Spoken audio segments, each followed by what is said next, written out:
Hello అండి, welcome. ఈరోజు మనం పచ్చి బఠానీలు ఆలు కర్రీ చేస్తున్నాము. చూడండి, పచ్చి బఠానీలు మనకి ఇప్పుడు సీజన్ కదా, బాగా దొరుకుతాయి. ముందుగా ఒక 4 స్పూన్లంత నూనె వేసుకొని కుక్కర్లో ఒక 2 బాగా కట్ చేసుకున్న ఆనియన్స్ వేయించాలి. తర్వాత ఒక 3 టమోటాలు, బాగా పండిన టమోటాలు కట్ చేసేసి కొంచెం 1/2 స్పూన్ పసుపు, సాల్ట్ మనకు తగినంత సాల్ట్ వేసుకుని అవి కొంచెం బాగా మగ్గేంత వరకు కలపాలి. ఒక 2 నిమిషాలు బాగా మగ్గిన తర్వాత మనం ఒలిచిపెట్టుకున్న బఠానీలు ఉంటాయి కదా, బఠానీలు ఒక 2 ఆలు చిన్నగా కట్ చేసుకొని వేయాలి. వేసిన తర్వాత కొబ్బరి పొడి ఉంది కదా, కొబ్బరి పౌడర్ చేసుకున్న డ్రై కోకోనట్ పౌడరు ఒక 5 టేబుల్ స్పూన్స్. ఇప్పుడు చూడండి, ఇవి కొంచెం ఇంకా బాగా మగ్గుతున్నాయి.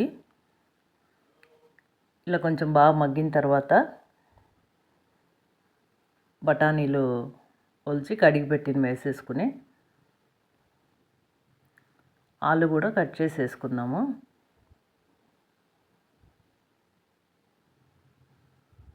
ఇంకా మనకు కావాలనుకుంటే క్యాలీఫ్లవరు, కొంచెం జీడిపప్పు అట్లా కూడా ఇందులో వేసుకోవచ్చు, బాగుంటుంది. ఇప్పుడు బఠానీలు వేసిన తర్వాత ఒక 5 స్పూన్ల డ్రై కోకోనట్ పౌడర్, మనం ఇంట్లో కట్ చేసి మిక్సీలో వేసుకున్న పౌడరు ఒక 5 టేబుల్ స్పూన్స్. ధనియాల పొడి ఒక 1.5 స్పూన్ అంత ధనియాల పొడి. జింజర్ గార్లిక్ పేస్ట్ అలవాటు ఉన్న వాళ్ళు వేసుకోవచ్చు, లేని వాళ్ళు లేదండి. ఎందుకంటే డైలీ తినే దాంట్లో హెవీ మసాలా లేకుండా ఇది లైట్గా చేసుకునే కర్రీ, మసాలా ఎక్కువ లేకుండా. కారం ఒక 1.5 స్పూను వేసి కొంచెం ఈ మసాలా ఇవన్నీ పచ్చివాసన పోయేంత వరకు వేయించాలి. ఆ నూనెలో టమోటాలు అంతా ఇవి కొంచెం బాగా ఒక 2 మినిట్స్ బాగా మగ్గిన తర్వాత బాగా ఇలా కలుపుతూ ఉండాలి మనము. కలిపి మగ్గిన తర్వాత ఒక సగం గ్లాస్ కన్నా పైన వాటర్ వేసేసి ఒక 2 లేక 2 విజిల్లు చాలండి. 2 విజిల్ పెట్టేసుకుంటే కర్రీ అయిపోతుంది. ఇంకొన్ని బఠానీలు మిగిలింటే అవి కూడా వేసేస్తున్నా. మనం ఏవి కూడా ఏది కొంచెం వదిలేయం కదా, అన్నీ ఎవరికైనా పెడతాం, కానీ వేస్ట్ చేసి పడేయడం అంటే చేయకూడదు అట్లా. ఇప్పుడు ఇది బాగా మగ్గిన తర్వాత వాటర్ వేసేసి కుక్కర్ మూత పెట్టేద్దాము.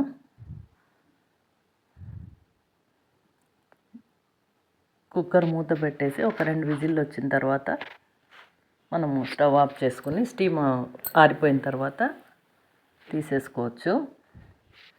ఈ కర్రీ మనకి రోటీలోకి, పుల్కాల్లోకి చాలా బాగుంటుందండి. రాగి ముద్దలో కూడా బాగుంటుంది. రైస్లోకి అంత బాగుండదు, రోటీస్లోకి, దోశల్లోకి కూడా చాలా బాగుంటుంది. మీరు కూడా తప్పకుండా ట్రై చేయండి. మన ఛానల్ని లైక్ చేయండి, షేర్ చేయండి, సబ్స్క్రైబ్ చేసుకోండి. మరిన్ని మంచి వీడియోల కోసం మన ఛానల్ని చూడండి.